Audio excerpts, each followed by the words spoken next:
What normally helps me get fantastic results each season has actually worked against me this year, and I'll talk about that a little bit later in this video. But first, let's take a look around the garden. A lot has changed since the last update. In case you're new here, my name is Sean, also known as ChilliChump, and I've been growing chilies for more than 2 decades. And these days, I'm lucky enough to do it commercially. Let's go take a look inside the polytunnel and see what's going on. Mrs. ChilliChump is in here picking some chilies. We're making hot sauce today. What are you picking there? I've got some CC peri-peris. How are we doing on an early harvest? That's only a couple. Yes. We have a few more down that side, I think. Get into the jungle. But yeah, this is early harvests. We have plenty more harvesting to do, especially with the season we've had. It's been a different one than I'm used to, but not too bad in here. It looks like a bit of a jungle, and I'm hoping we're going to get a lot more growth. But definitely got a lot of pods coming through. Got quite a few ripe. Some ripe super hots. We've got plenty of capsicum annuum and beautiful Kashmiri merch, loads and loads of them. I have some absolute monsters this year. These are my CC jalapeno. Look at the size of that. It's massive, and I think we have even bigger ones than that around the back here. Check out that corking as well. Beautiful. Yeah, that's not the only one. We have plenty coming through here as well. With the heat wave that we've had, well, pretty much the whole year, my chilies are unusually hot. I mean, the CC jalapenos are hot anyway, but this year, yeah, it's taken it to a whole nother level. This year is meant to be the MA Warthog, the red variant, but as you can see, it's not red. There's still a lot of variability. There's a very unstable variety. We have got some red ones, but I mean, I'm not complaining. These are still gorgeous. Beautiful pods and a lovely plant as well. It's just growing fantastically. But yeah, it's not red. We have some other colors coming through as well. We have a peach colored one. We even have a white one, and all from the red variant. So yeah, very early days. I'm pretty sure we can consider this F1, F2. But I am stabilizing. Over time, they'll get better consistency. We'll see how it goes. But like I said, I'm not really complaining. They're still a beautiful, beautiful plant, very healthy, and putting out lots of pods. As always, the Kashmiri merch is doing fantastically. Loads of pods. In fact, growing a little bit too fantastically. We can see this one here again. Actually, it's the same position as last year that we had a branch fall off. You can see it snapped off there. Unfortunately, down there. I'll be able to do something with these pods. But yeah, it's just so much weight. I'm stringing them up, but I mean, there's a limit to how much I can actually do. I've had to string this jalapeno tree up, and you can see I've strung it up with 3 lines supporting 3 different branches. Probably should have done something similar with this one. Of course, it's not just hydroponics in here. We have these here in a raised bed. This is in soil. We have about 8 plants in each of these raised beds. So I have a raised bed here. This is a long one. There's a bit of a wider one there, but the same volume inside it in terms of soil, just different configuration. And you can see the pods are coming through nicely. Loads of ripe ones. Got some super hearts there as well. We've got some bell peppers at the back there. Looking lovely. Got some more peri-peri back here. But looking incredibly healthy. A lot of watering with the amount of heat we've had. Let's take a look on the other side there.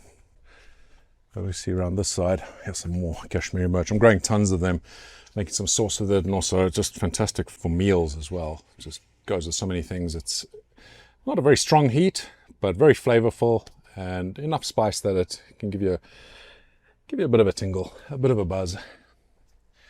Over here, I mean, this plant's massive. It's towering above my head. I'm 6'4". That there is sitting, yeah, nearly a foot above my head. And over here you can see the pods all looking good, all coming through. We're going to get lots of ripening up over the next month or so. I do think we're going to have a bit of a late season this year. Another sweet pepper down there. But the pods are all coming through. Yeah, it's a bit of a different story if we go and look in the greenhouses, which we'll do in a bit, and I'll explain what's been going on there. but it's looking good. Unfortunately, we have this damn vine. Keeps coming back as much as I try and remove it. It just, yeah, it goes like crazy. I'm gonna have to do something to try and get rid of it this year. Pain. Another branch has snapped off over here. Another one of my peri-peri, actually. We can use those. Green peri-peri. We'll make some mazavaru. I have a recipe for that, actually. I'll leave a link for it down below. So if you have got green pods, especially the green peri-peri, you can make this beautiful fresh sauce, and it just tastes awesome.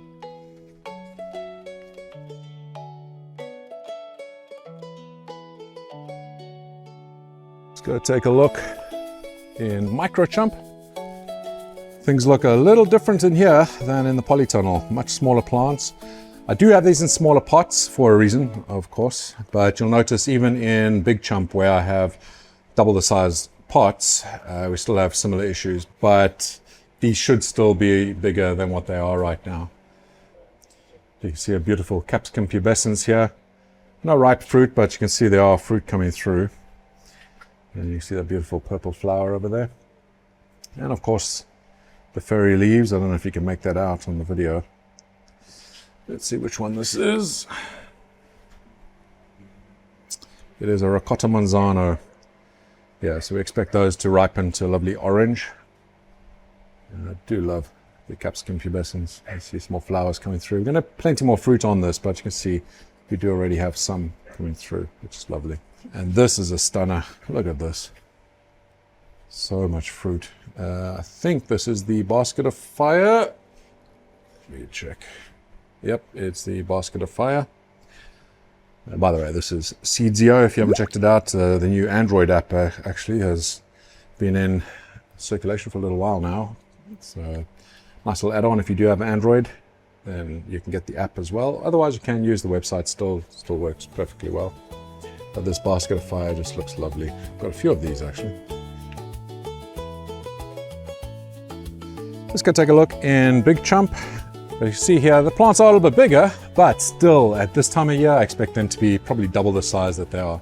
Growing chilies in the United Kingdom can be a little challenging. It's not impossible, of course, as you can see, but there are a few things you need to do to make sure you get the best out of your harvests.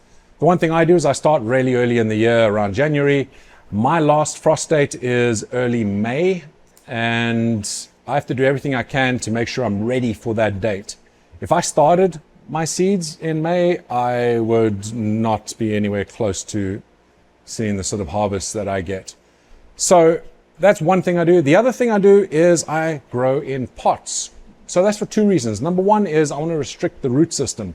Because we're limited in the length of the season, you want to optimize how quickly the plant is going to grow. The plant is going to want to fill the pot.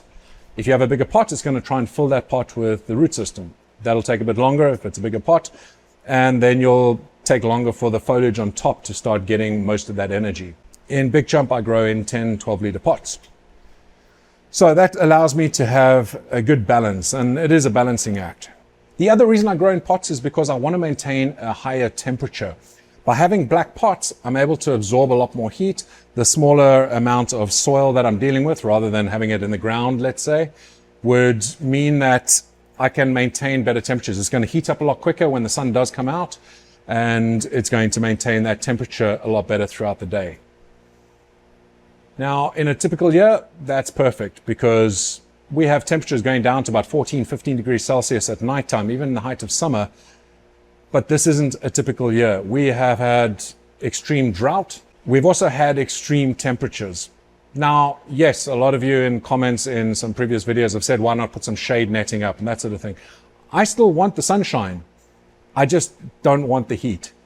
When the temperatures of that soil goes on average around 30, 35 degrees Celsius, the plant is not going to be happy with that, as much as it's not going to be happy if the temperatures go down to like 10 degrees Celsius.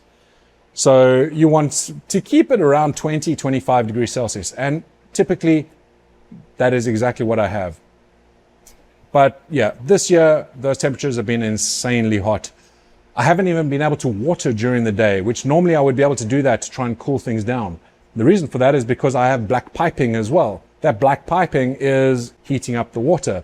So I can't water during the day, and yeah, that's not great for the plants at all. It's not cooling things down. I do come around with a watering can, and the plants that are looking the worst, I will give them a little bit of water to try and cool them down a bit.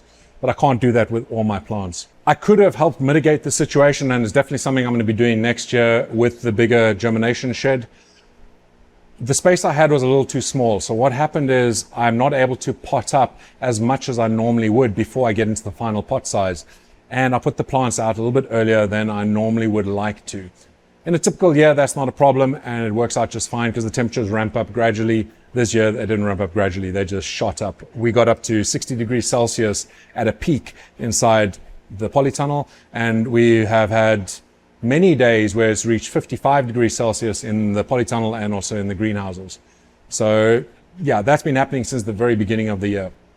Yeah, with the new germination shed, it's going to make all the difference. I'll be able to optimize the growth a lot better. Make sure you are subscribed. Come back to an update video next August and you'll see the difference. Or go back and look at some of my older videos from previous August and you'll see the difference in the size of these plants. Now you may be wondering, why are some of my plants absolute monsters? So let's talk about that a little bit.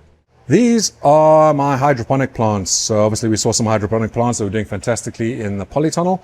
And now here in Big Chump, this is my custom system. This here is a chocolate warthog. And just look at these things. The pods are looking incredible. Some of the darkest pods that I've seen for a while. Hopefully you can see that. But beautiful, beautiful pods and an amazingly productive plant. Really excited about this one. Not excited to try it because I know it's going to hurt like hell, but it's just looking gorgeous. Now, why is this plant doing so well, whereas these aren't? Now, hydroponics obviously has its benefits anyway, and it's going to result in bigger plants typically. But even with the temperatures we've had, I have a massive reservoir over here. This is 500 liters. This is obviously a black tank. If I didn't have this reflective mylar on this, then this black tank would heat up that water massively. So that's really helped. The temperatures in here never really go much above about 25 degrees Celsius, even in the height of the heat we had. So with me flooding these every 3-4 hours, actually I increased the frequency of flooding, but with it being flooded, it cools down that root system perfectly, and these plants are doing just fine. As you can see, they're all doing well. The only one that's actually not doing too well is my bell pepper over there. Well, that's not doing badly. It's just, it's not as big as the others, but it's still putting out fruit and that. But all the rest are just looking insanely good. My pepperdew plant, or the Malawian picant back there, is way taller than I am. This one here, I think will get there as well, but isn't that just amazing? Look at those pods. This is the vampire chili. It's one of my favorite chilies just for looks, and actually tastes pretty good as well. It's got the heat of maybe a cayenne, but you can see they start off like a dark purple, almost black, and they ripen off to this red. And look at those beautiful flowers. See how things are getting on in here. Getting a bit overcast again. We've had some rain recently. It's the first bit of rain we've had for, well, more than a month and a half, which was just very, very welcome. One plant I do want to go straight to is this one back here. I think it's called the solar flare, which is appropriate for the year we've had. But look at those. Those are beautiful, aren't they? These will be in the seed store a little bit later this season, but aren't they just stunning? I do love this plant. So I've showed this recently on my live stream when I was doing a bit of a walkthrough. I showed it in the other greenhouse, but this is my second one. This is a Galápagoens. And I'm so pleased that I'm getting results from it, looking healthy. Galápagoens is quite a unique plant. It comes from the Galapagos Islands. It's the only native plant that is on there, or the only native chili plant that is on the Galapagos Islands. And I can't wait to get some fruit. They've got tiny little flowers, but can't see any fruit just yet.